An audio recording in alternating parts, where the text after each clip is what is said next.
Aprova a urgência no projeto que regulamenta o programa de renegociação das dívidas no país, o Desenrola Brasil, e que também limita os juros do rotativo do cartão de crédito. Sobre esse assunto e também todas as articulações do Congresso Nacional, a gente recebe aqui, gentilmente nos atende, o deputado federal e líder do PT na Câmara, Zeca Dirceu. Tudo bem, deputado? Como sempre, muito obrigado por nos atender. Bom dia, Tiago, bom dia, Lívia, bom dia a quem nos assiste. É uma satisfação poder conversar com vocês também.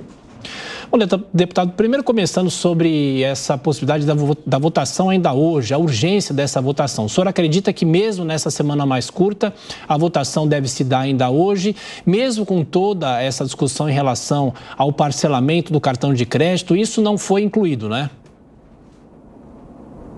Olha, o deputado Alencar Santana, que foi o deputado que a nossa bancada indicou para relatar esse projeto, ele já apresentou algumas versões preliminares, né, do que seria o texto do Desenrola e ainda está fazendo alterações, que muitas vezes nem são da vontade dele, são para poder contemplar a opinião dos outros partidos, do conjunto dos deputados e aprovar essa medida. O importante é aprovar ela. Um detalhe a mais aqui, um detalhe a menos aqui, não vai tirar a essência do que decidiu o presidente Lula, que é limpar o nome das pessoas que estão endividadas há muito tempo, há 5, 6, 7, 8 anos, permitir que essas pessoas reparcelem as suas dívidas, né, em valores pequenos, com prazos muito longos e, é claro, com juros, com condições especiais. Uma medida provisória tramita ao mesmo tempo que a gente avalia esse projeto de lei, ou seja, o Desenrola já há 90, 100 dias, ele está funcionando. Ele já provou ser um programa que dá certo. Tanto é que o PIB do país surpreendeu, né, nesse último trimestre, cresceu muito acima do que era esperado a economia do país, e não foi por acaso. Foi por políticas como essa do Desenrola, a volta do reajuste do salário mínimo acima da inflação, uma série de medidas econômicas como a retomada do Bolsa Família mais forte, maior, que estão dando certo. Então é um programa, o Desenrola, que está dando certo, por isso eu estou muito confiante, viu, Flávio, que a gente vai avançar na aprovação. É muito difícil cravar se vai ser hoje, se ainda vai ter alguma votação amanhã, na véspera do feriado, ou vai ficar para a semana que vem.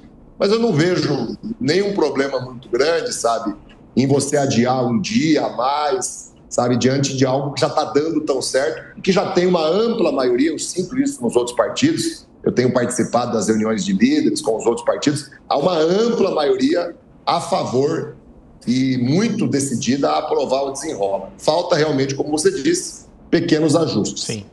Agora, deputado, deixa eu questioná-lo a respeito do orçamento de 2024, que foi encaminhado para o Congresso Nacional, obrigando que haja uma aprovação de um crédito suplementar, de um crédito essencial por parte do Legislativo, para que sejam liberados recursos para bancar o Bolsa Família e também as despesas previdenciárias, despesas do INSS.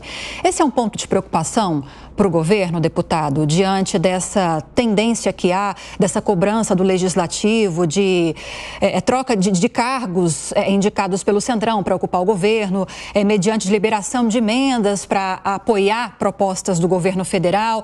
É um ponto de preocupação essa questão no orçamento para o governo? Depois de 7, 8 meses, né, a gente tem um fato que já é evidente. Há no Congresso Nacional, de um modo geral, com uma ou outra exceção, uma insatisfação ao ritmo, à amplitude do governo nas decisões sobre cargos, a formação do governo nos estados, a liberação de recursos orçamentários para obras nos municípios, de cada deputado e deputada. Isso é fato. Mas, apesar disso, a gente tem um outro fato, né? A nossa bancada do PT, da federação, com o PV, com o PCdoB, não faltou ao governo em nenhum momento. Nós sempre fomos os que demos a maior quantidade de votos. E os demais partidos, com raras exceções, também não faltaram ao governo, né? Medidas muito difíceis foram aprovadas aqui. O novo regime fiscal sustentável, a Câmara aprovou já a reforma tributária que está no Senado. Em dezembro, antes do governo começar, nós aprovamos a PEC do Bolsa Família, a PEC da transição. Então, há uma maioria aqui consolidada né, para aprovar medidas que sejam de interesse do país. Eu poderia falar aqui de várias outras, né? Essas mudanças que podem ocorrer agora nos ministérios, eu acredito que vai dar uma estabilidade, né, uma força ainda maior para o governo entrar nas suas pautas. Eu não digo que o clima aqui é de preocupação, é de algum tipo de agonia. Eu acho que vai se criando o contrário, um clima de muita segurança, de diálogo e de estabilidade para aprovar pautas que não são importantes só para o presidente, só para o governo, são importantes para o país. Eu não tenho dúvida nenhuma que a gente vai ter, ao longo desses últimos meses do ano, várias votações importantes que o governo vai conduzir, apresentar ou interagir a favor, que a gente vai ter aqui 370, 380 votos para aprovar as medidas. E os resultados, né, da opinião pública, as pesquisas estão mostrando, e da economia, eles provam que a gente está avançando no caminho certo, as medidas, as decisões estão impactando positivamente a vida das pessoas depois de um período muito longo em que as pessoas estavam insatisfeitas, estavam incomodadas e vivendo, né, com muita dificuldade. Deputado, pela sua experiência aí no Congresso Nacional, uma reforma ministerial pode garantir um apoio maior ao governo ou esse é um trabalho que precisa ser feito dia a dia, não necessariamente pode render mais votos para o governo? Eu acredito que essa mudança ela vai sim trazer não só mais votos, né, mas talvez esse placar que já aconteceu em votações de 370, 380 votos, ele vai ser algo mais estável, mais seguro, mais previsível, né? Não vai se exigir tantas negociações, tantas idas e vindas. Acho que o processo de relação do governo com o Congresso vai ficar mais rápido, mais eficiente. E eu acho que, como eu disse, tenho certeza, né? Quem ganha é o Brasil, é a população, porque as medidas que foram e que vão ser aprovadas, elas vão numa linha daquilo que interessa ao país. E essas despesas, viu, Lívia, que você cita, essa necessidade do governo fazer frente a elas, o país, o Congresso, o governo vai saber operar, né? Aumentando as receitas, isso já está em curso, algumas medidas já foram aprovadas, outras serão, sem aumentar a carga tributária em cima de quem produz, de quem trabalha, de quem gera riqueza ao país. Então, o trabalhador, a trabalhadora não vai pagar mais impostos, vai pagar menos. Inclusive, a gente aprovou, né, o reajuste, né, a redução, né, do imposto de renda, da tabela do imposto de renda. O empresário, o agricultor, o comerciante, o prestador de serviço, o microempreendedor individual, ele não vai pagar mais imposto, né? Todas as medidas que o ministro Haddad está sugerindo ao Congresso, o Congresso aprovou. Seguimos falando com o deputado Zeca Dirceu, que é líder do PT na Câmara dos Deputados. Pode concluir, por gentileza. Deputado, a resposta.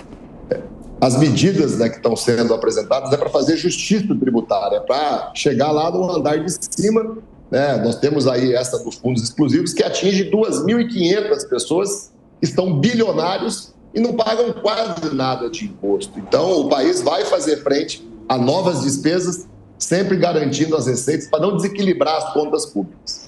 Agora, deputado, o senhor é líder do PT, o senhor sabe, então a gente vai perguntar, esperando que o senhor crave para a gente, porque são muitas as especulações a respeito dessa reforma ministerial. Podemos dizer, conforme os jornais já estão trazendo nesta terça-feira, como a gente já vinha adiantando nos últimos dias, que teremos Silvio Costa Filho, deputado, no Portos e Aeroportos, e André Fufuca vai ficar à frente do Ministério dos Esportes? Haverá essa movimentação? Olívia, essa resposta cravada, assim, é claro que você está com razão de questionar, é só o presidente Lula que pode estabelecer. Mas algo já é fato, o presidente Lula já reconheceu, né? O deputado André Fufuca, do PP, será ministro, vai ocupar uma pasta muito importante, turbinada, para poder melhorar ainda mais essa relação com o Congresso. E o deputado Silvio Costa Filho será ministro também, numa outra pasta tão importante. Deve ter algumas outras pequenas mudanças em outros órgãos federais e essa base de 370, 380 deputados, ela vai finalmente se consolidar.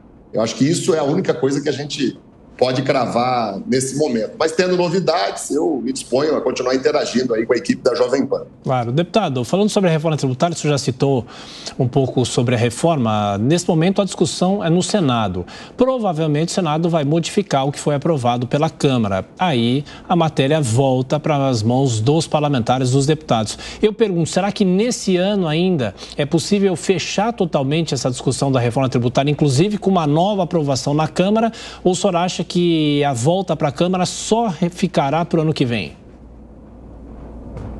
Acho que nós temos que resolver isso esse ano, né, Tiago? Não dá para adiar mais. É claro que o Senado tem o seu tempo, a gente nunca interfere nisso, mas eu tenho uma expectativa altamente positiva, né? O Brasil tem um sistema tributário caótico, de milhares de normas, de impostos dos mais diferentes. Você unificar tudo isso num imposto único, que vai ser primeiro dual, né, traz um ganho de produtividade para o país, uma diminuição de custos, né? Então, uma facilidade muito grande para quem paga imposto e, é claro, que é uma facilidade para o governo, para o país, porque a gente vai diminuir muito as fraudes, a sonegação, e aí você consegue aumentar impostos, né, aumentar a receita, na verdade, né? Você consegue aumentar a receita sem aumentar impostos.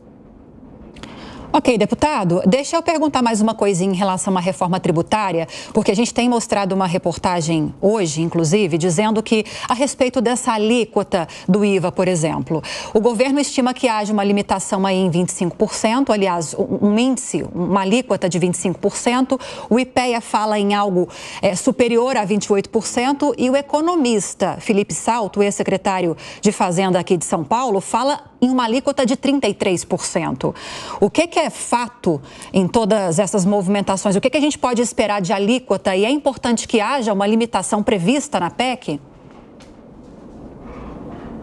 Olha, uma coisa, todos nós temos que garantir, o Congresso, o governo, não vai haver aumento na carga tributária. Isso é algo que está assegurado em todas as discussões, todas as reuniões que eu participei. Quando a gente colocou aquele mecanismo que foi aprovado pela Câmara, e eu acho que vai ser aprovado pelo Senado, em que o novo sistema ele vai sendo implantado aos poucos, e aí ele tem um ano de teste, e você vai rodar com a alíquota, se eu não me engano, de 1%. Quando rodar esse ano de teste com a alíquota de 1%, você já vai dar para ter uma ideia, né, do que é, de fato, o percentual correto para quando o novo modelo estiver vigorando, depois de alguns anos, na sua plenitude. Então, aí, quando rodar de 1%, no final daquele ano, a gente vai saber se 25 realmente é o melhor parâmetro, ou se é 27, ou se é 23. Então, essa segurança, eu acho que o setor empresarial, o setor produtivo, né, a classe política, o governo, ele já estabeleceu um pacto. Não vai haver aumento de carga tributária. Deputado Zeca Dirceu, líder do PT na Câmara, mais uma vez obrigado pela entrevista. Bom trabalho, até a próxima. Valeu, gente. Um bom dia e um abraço.